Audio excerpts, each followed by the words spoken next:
Olá a todos, muito obrigado por ter você comigo aqui novamente, seja bem-vindo mais uma vez a mais um vídeo inédito aqui nesse canal, espero que todos vocês estejam bem, forte abraço a todo mundo aí, é um prazer enorme ter vocês sempre aqui comigo.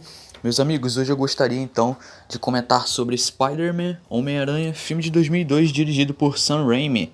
Bom, esse filme aqui ele marcou a minha infância, esse filme ele redefiniu para sempre esses filmes de super-heróis adaptados diretamente de HQs e quadrinhos.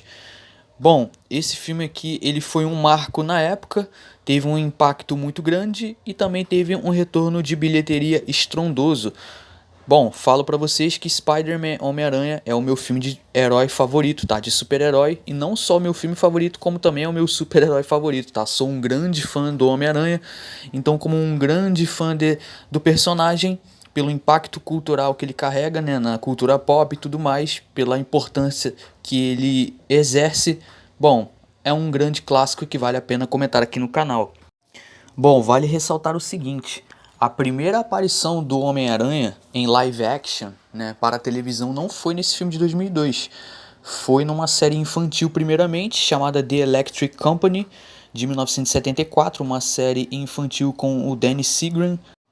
E depois, um pouco depois, na série da CBS, O Incrível Homem-Aranha, né, em inglês The Amazing Spider-Man, de 1977, que foi estrelada por Nicholas Hammond, que aí se tornou uma telesérie e marcou a adaptação do herói para a TV.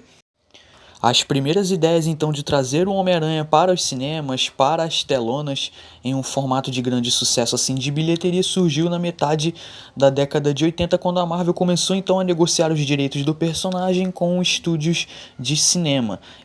E aí a gente vai ter que traçar aqui uma linha do tempo, né, desses esforços cinematográficos de trazer o Homem-Aranha para os cinemas, porque vários projetos foram pensados, né, várias ideias para roteiro, mas nunca ia para frente esse projeto, né?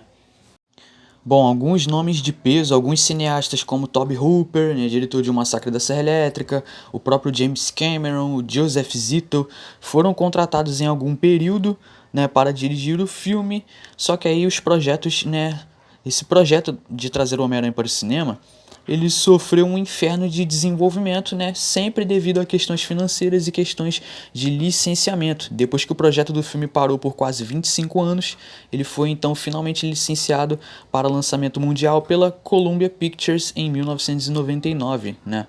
Depois de enfrentar uma concorrência com a Metro-Goldwyn-Mayer, a MGM. Aí, como eu falei, na década de 70 você tinha esse telefilme, né? The Amazing Spider-Man. Na década de 80 a Marvel tentou planos para mais um filme, né? O produtor Roger Corman foi o primeiro a ter uma opção e Stan Lee chegou a escrever um roteiro, mas o projeto não avançou devido a disputas orçamentárias. Em 85, os direitos foram adquiridos pelo The Cannon Group, né? Bom, várias tentativas de roteiro e problemas financeiros impediram então a produção do filme. Aí na década de 90, os direitos do personagem ficaram presos em várias disputas legais, né, envolvendo estúdios. James Cameron chegou a desenvolver um roteiro para o filme, só que esse roteiro envolvia alguns aspectos sombrios que apresentariam então palavrões, cenas de sexo, né, algo que destoava um pouco, né, dos HQs e dos quadrinhos, por isso a ideia não foi aceita. Daí em 1999 a Sony Pictures adquiriu os direitos do personagem e iniciou o desenvolvimento do filme que viria a ser o sucesso de 2002 que a gente vai tratar aqui. Bom, após vários nomes de peso terem sido cogitados, então finalmente no ano 2000 a gente fica ciente de que Sam Raimi seria então o escolhido para comandar o projeto. E aí a gente também teria o Tobey Maguire como protagonista interpretando Peter Parker, que foi bem elogiado e o trabalho dele foi aprovado, né, em alguns testes pelo próprio Sam Raimi, mas alguns não queriam o Tobey Maguire por ele não ter uma personalidade ou por ele não parecer um herói, mas aí o próprio Tobey Maguire acabou provando que sim, que ele tem capacidade suficiente de interpretar um personagem desse nível e do peso que tem o Peter Parker, e podemos dizer que deu certo. Daí, depois, o que eles fizeram? Os investidores da Marvel, né, para gerar hype para o filme de 2002, o que eles fizeram? Fizeram um curta promocional com o nome The Year of Spider-Man, e aí eles queriam mostrar aos investidores, né, da Marvel o potencial do filme, exibindo o visual do traje clássico e cenas de ação.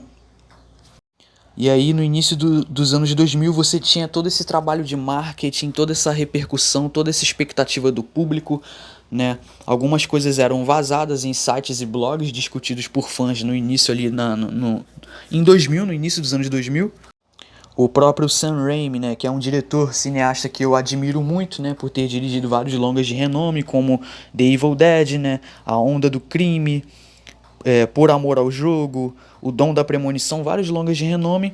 E aí você vê que aqui ele adaptou o espírito das HQs para o filme, né? Só que, por outro lado, ele buscou um pouco por originalidade em algumas questões. E na época foi até criticado pelos fãs. Mas a gente pode ver que o resultado deu certo, porque o próprio Sam Raimi era um fã de Homem-Aranha, tá? Ele era um grande fã, e inclusive eu acho que em determinado momento ele se reuniu com o próprio Stan Lee, né, criador do personagem. E aí o próprio Sam Raimi diz em entrevistas, né, ele diz que na época que foi chamado, na época que ele recebeu uma ligação, não tinha um roteiro pronto ainda, e ele não tinha a menor ideia do que fazer para entregar algo na qual os fãs estavam esperando, porque ele não queria chatear os fãs. Então o filme é de um fã para fãs, tá? Ao ser picado por uma aranha geneticamente modificada em uma demonstração científica, o jovem nerd Peter Parker, interpretado por Tobey Maguire, ganha superpoderes. Inicialmente, ele pretende usá-los para ganhar dinheiro, adotando o nome de Homem-Aranha e se apresentando em lutas de exibição para ganhar dinheiro.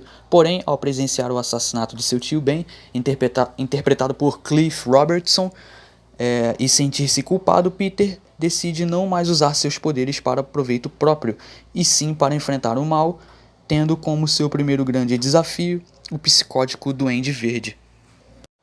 Você percebe no filme que, apesar do Sam Raimi ter buscado por originalidade em alguns detalhes, você percebe que ele entendeu perfeitamente o que é Peter Parker no filme, né? Porque você vê que o filme tem algumas diferenças para as HQs. Por exemplo, aqui o Peter Parker ele lança teias orgânicas, né? Ou seja, o fato das teias orgânicas foi algo muito criticado pelos fãs, mas a gente vê hoje que deu certo porque Sam Raimi conseguiu trabalhar isso bem no filme. Então você vê que ele adiciona algumas características próprias, originais, né, mas sem destoar, sem causar rupturas quanto à essência original de Homem-Aranha, percebe? Bom, você tem aqui uma atuação sólida do Tobey Maguire, que esse sem dúvida seria um dos filmes com maior impacto na carreira dele.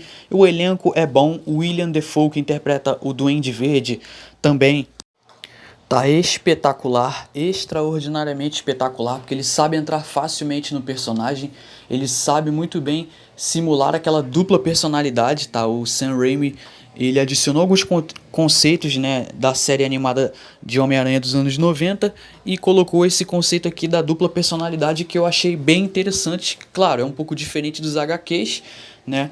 Porque nos HQs, na verdade, o personagem do Norman Osborn, ele só ficava louco porque ele era o Duende Verde, né?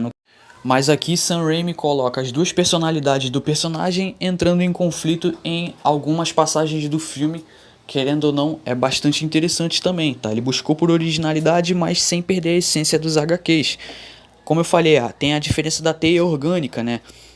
Ou seja, Sam Raimi quis trabalhar o personagem do Peter Parker de uma forma com que o público se sentisse de alguma forma conectado, também fizesse com que o público se sentisse de alguma forma identificado, né, com o Peter Parker, retratando ele apenas como um adolescente normal, tá entendendo? Em fase de transição, o que é bastante interessante, pois muitos se identificam com o personagem. Você tem um arco de desenvolvimento muito bom dos personagens, tá? São muito importantes pro desenvolvimento da trama o tempo inteiro. Só acho que um dos únicos aqui que não se destacam tão bem no papel é o James Franco, que interpreta o Harry Osborn, mas ainda acho legal o trabalho dele aqui, ele entrega o que é proposto. No geral, o elenco é muito bom, tá? A cinematografia é excelente, você vê que Sam Raimi quis abordar esse estilo mais colorido, abraçando a ideia dos HQs sem vergonha nenhuma, sem vergonha de parecer um filme infantil, com aquela ideia de que quadrinhos, os super-heróis são para criança. Muito pelo contrário, ele consegue fazer um filme com bastante seriedade. Bom, o figurino excelente, né? Organizado pelo James Atchison, E o trabalho de trilha sonora do Danny Elfman nesse filme pra mim é espetacular. Inclusive esse trabalho de trilha sonora que ele contribui para esse filme, inclusive marcaria a identidade sonora desse filme e também da trilogia criada pelo próprio Sam Raimi. Vale importante ressaltar. Aqui nessa imagem vocês podem ver, né, o estilo de visual que eles tinham em mente para o Duende Verde originalmente, se aproximando mais das HQs, e a gente tem o produto final. Podemos dizer que o produto final também ficou muito bom. Me agrada muito mais o produto final. Bom, vocês podem ver que a avaliação dele aqui é boa, a avaliação pelos críticos. Foi um filme que teve um sucesso de bilheteria estrondoso, 800 milhões de dólares, filme de 139 milhões de orçamento, acabou causando todo esse estrondo, esse impacto. O filme consegue ser bom e interessante nos 3 atos, tá? Assim, o personagem do Peter ele é extremamente desenvolvido, né? A mudança gradual daquele jovem adolescente estudante que muitos veem como nerd, para no final do filme você ver ele mais como um homem que passou por várias situações na qual deixou ele mais maduro, acabou moldando um pouco a personalidade dele após a perda também do tio Ben, que querendo ou não aceitava ele do jeito que ele era, enquanto que por outro lado ele sempre tentava buscar a validação das pessoas, né? O filme, sem dúvidas, é um marco e um clássico do início dos anos 2000, como falei, redefiniu, né, esses filmes de super-heróis. Foi um filme que impactou e marcou muito a minha infância, por isso sou muito fã e esse filme me traz uma nostalgia, uma memória afetiva muito grande, tá? Pra Spider-Man, Homem-Aranha, eu fecho com a nota 9. Bom, vou fechando a análise por aqui, espero que todos tenham gostado. Se gostou, deixe seu like, deixe seu comentário abaixo, tá? Muito obrigado a todos pela paciência e pela atenção, um fortíssimo abraço, vou ficando por aqui. Por hoje é isso, muito obrigado e até mais.